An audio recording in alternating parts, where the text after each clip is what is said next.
અમરેલી જિલ્લો એ હીરા અને ખેતી આધારિત જિલ્લો છે અને છેલ્લા એક વર્ષથી હીરા ઉદ્યોગ ધમધમતો હતો, પરંતુ યુદ્ધ અને મંદીના કારણે હાલ ડાયમંડ ઉદ્યોગમાં સતત નુકસાની થઈ રહી હતી। ત્યારે અમરેલી જિલ્લા ડાયમંડ એસોસિએશન દ્વારા એક મહત્વનો નિર્ણય લેવામાં આવ્યો છે।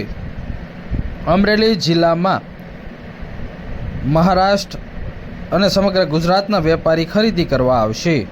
અમરેલી જિલ્લા ડાયમંડ એસોસિએશન તેમજ અમરેલી ડાયમંડ માર્કેટના એસોસિએશન પ્રકાશભાઈ કાબરિયા તેમજ અમરેલી ડાયમંડ માર્કેટના જાવિયા ચલાળા ભગત મુકેશભાઈ રાદડિયા સર્વ હીરા વેપારીઓ આજે અથાગ પ્રયત્નો કરી અમરેલી જિલ્લાની અંદર ફક્ત હીરા ઉદ્યોગ છે અને ખેતી છે, અહીંયા બીજો કોઈ ઉદ્યોગ નથી।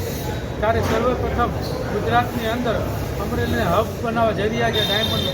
ત્યારે દર શનિવારે સમગ્ર ગુજરાતના વેપારીઓ મહારાષ્ટ્રથી ગુજરાતથી શનિવારે અમરેલીમાં ખરીદી કરવા માટે આવશે અને 400 વેપારી ખરીદી કરશે અને લાખો રૂપિયાનું કરોડો રૂપિયાનું ટર્નઓવર અહીંથી થશે અને આવતા દિવસોમાં અમરેલીને વેગવંતુ બનશે એવી શુભેચ્છા।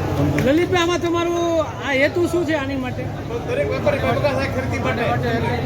ખરીદીમાં પોસાય, નાના માણસને રોજગારી મળે, અમરેલીમાં 5 પૈસા આવે, માર્કેટમાં બેસે। અમરેલી જિલ્લાનું નામ હવે ફરીથી હીરાની ચમક સાથે આગળ વધી રહ્યું છે। અત્યાર સુધી મોટા ભાગે ખેતી પર નિર્ભર અમરેલી જિલ્લો હવે ફરીથી હીરા ઉદ્યોગમાં નવી ઉર્જા અને નવી દિશા મળશે। ડાયમંડ એસોસિએશન દ્વારા મહત્વનો નિર્ણય લેવામાં આવ્યો છે। અમરેલીના વેપારીઓના હિતમાં ડાયમંડ એસોસિએશન દ્વારા નિર્ણય લેવામાં આવ્યો છે।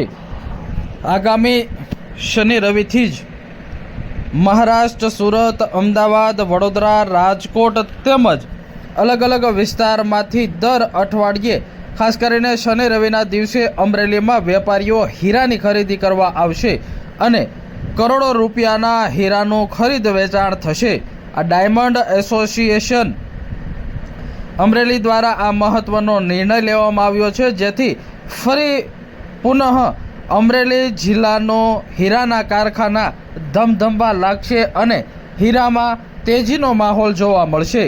આ મહત્વના નિર્ણયને લઈને ડાયમંડ એસોસિએશન પ્રમુખ લલિત ઠુમર તેમજ મોટી સંખ્યામાં રત્ન કલાકારો અને વેપારી એકત્ર થયા હતા અને આ નિર્ણયને વધાવવામાં આવ્યો હતો। સૌ પહેલાં સોફ્ટ ટ્રેનિંગ અને ત્યારબાદ વેપાર મેળાવડા અને વિવિધ માર્કેટિંગ અભિયાન શરૂ કરાયા હતા અને હવે આ નવા નિર્ણયથી અમરેલી જિલ્લાને મહત્વનો ફાયદો થશે।